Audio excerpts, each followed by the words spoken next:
సంవత్సరాలు. ఈ 5 సంవత్సరాల్లో ఉమ్మడి గోదావరి జిల్లాలో కనీసం ఇది జస్ట్ ఇంకా లోతుకి వెళ్ళదు, జస్ట్ పైన టచ్ చేసి మాట్లాడుతుంటేనే 1000 కోట్ల సంవత్సరానికి వర్త్ ఆఫ్ ఇసుకని తీశారు.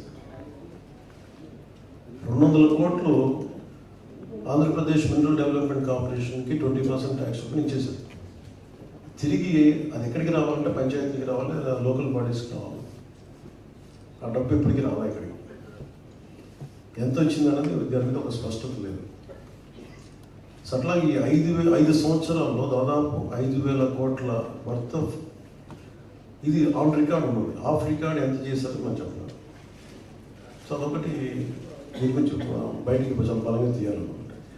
అంటే దాదాపు పంచాయతీలు ఉమ్మడి తూర్పుగోదావరి జిల్లా పంచాయతీలకి కానీ లోకల్ బాడీస్కి దాదాపు 1000 కోట్లు ఆంధ్రప్రదేశ్ మినరల్ డెవలప్మెంట్ కార్పొరేషన్ నుంచి వాళ్ళ ఇది రావాలి. ఇక్కడ ఆ ఫండ్స్ ఇటువైపు పంచాయతీలకి రావాల్సింది. రోడ్లు వేయాలన్నా, శానిటేషన్ వేయాలన్నా ఈరోజు 40 పంచాయతీల్లో దాదాపు 53 పంచాయతీలు, ఉదాహరణ పిఠాపురంగా తీసుకుంటే 40 పంచాయతీల పైన సక్రమంగా తాగునీటి సౌకర్యం లేదు. దేనికంటే అక్కడ స్థానిక నిధులు లేవు దాంట్లో.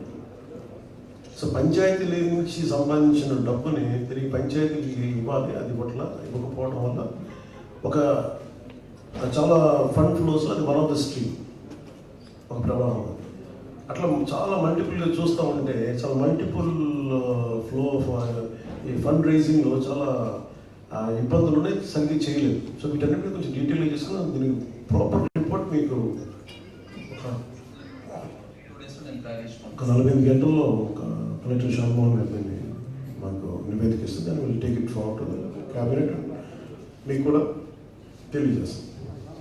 అలాగే ఇంకోటి ఏపీ ఫారెస్ట్ మీద ముఖ్యంగా వచ్చిన రివ్యూ ఏంటంటే ఈ హోప్ ఐలాండ్ ఇది రెగ్యులర్ టూరిజం స్పాట్లా కాకుండా దీన్ని చాలా ఆ ఎకో సెన్సిటివిటీని కాపాడుకుంటూ అక్కడున్న మడ అడవుల్ని కాపాడుకుంటూ అక్కడున్న జీవాలని జలజీవాలని కాపాడుకుంటూ అక్కడ ఉన్న ఫ్లోరా అండ్ ఫౌనాని కాపాడుకుంటూ అది దాన్ని ఎలా చేయాలనేది ఒక ఎకో టూరిజం మీద